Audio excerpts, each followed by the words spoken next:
Panasonic Manufacturing Malaysia says 116 employees at both its manufacturing facilities in Shah Alam had tested positive for COVID-19 in a recent screening. According to Panasonic's filing with Bursa Malaysia today, the company had completed full screening of about 2,137 employees and 5% were found to be infected. The Petaling District Health Office advised Panasonic to cease its operations for the time being until further notice. Following the advice, Panasonic decided to close its facilities from today to Wednesday to allow for disinfection activities. Panasonic said it has been conducting such exercises regularly on both its manufacturing premises and workers' accommodation and pledged to continue adhering to the COVID-19 preventive SOPs.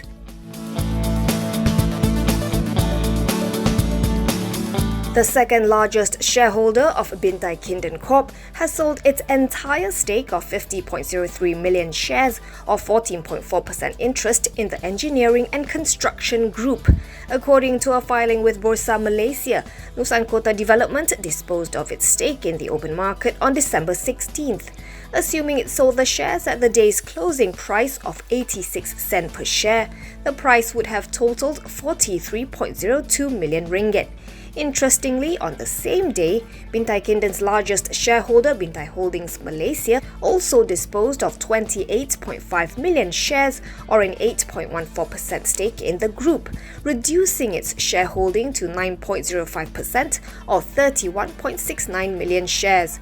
The identities of the buyers in both transactions are not immediately known. Bintaikinden's shares attracted fresh buying interest after the group announced in August a potential partnership with US-based Generex Biotechnology Corp and its subsidiary New Generex Immuno-Oncology Inc. The group went on to sign a distribution and licensing agreement with the US firms in October for their COVID-19 vaccine. Bintaikinden's share price, which had been trading below 20 cents over the past 3 years, reached a peak of 1 ringgit 37 on December 7th before giving up most of the gains. It closed 7.6% lower today at 66.5 cents.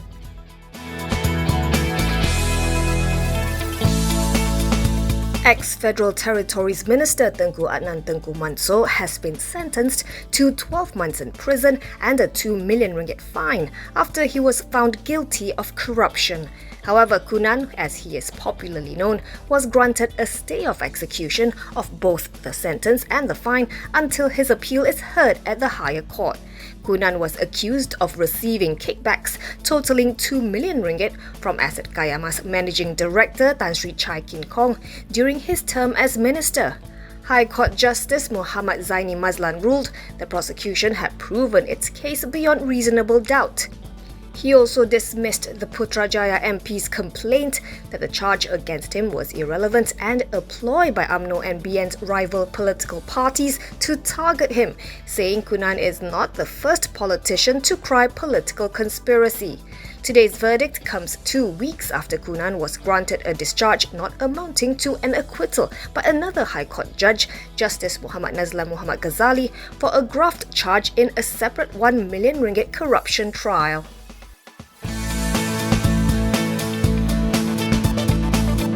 The trial of 4 corruption charges against former Penang Chief Minister Lim Guan Eng involving the Penang Undersea Tunnel project will commence on June 8, 2021. Sessions Court Judge Justice Azura Alwi fixed 31 days of trial to take place from June to December.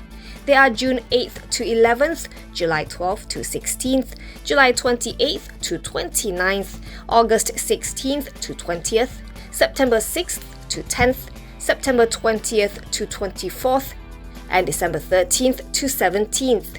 The prosecution indicated that 80 to 90 witnesses will be called to testify against the former finance minister. It has handed over 800 plus documents to the defense. All 4 corruption charges will now be tried in the Kuala Lumpur Sessions Court. In August, Lim was charged in his capacity as the then Chief Minister of Penang with soliciting gratification to help a company to secure the undersea tunnel project. He is alleged to have sought 10% of the profit to be made by the company from its owner Dato' Zarul Ahmad Muhammad Zulkifli. Days later, he was charged again with using his position as the then Chief Minister to solicit 3.3 million ringgit in gratification as an inducement for helping the company to secure the project, valued at 6.3 billion ringgit. The following month, he was charged with 2 counts of causing 2 plots of state land worth 208.8 million ringgit to be disposed of to 2 companies which are linked to the undersea tunnel project.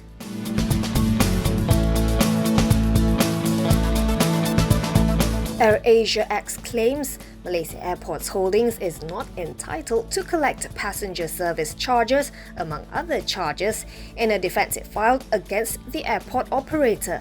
MAHB is suing AAX to claim for 78.16 million ringgit in payment owed. According to court filings cited by The Edge, AAX says only the Malaysian Aviation Commission may collect such charges to be retained in an Aviation Commission fund as stipulated under the MAVCOM Act. It also argues that there is no provision in the MAVCOM Act or the subsidiary legislation that obligates airlines to collect the charges on behalf of a licensed company like MAHB or for MAVCOM. Hence, it claims that it would have been acting beyond its authority if it had collected the charges on behalf of MAHB.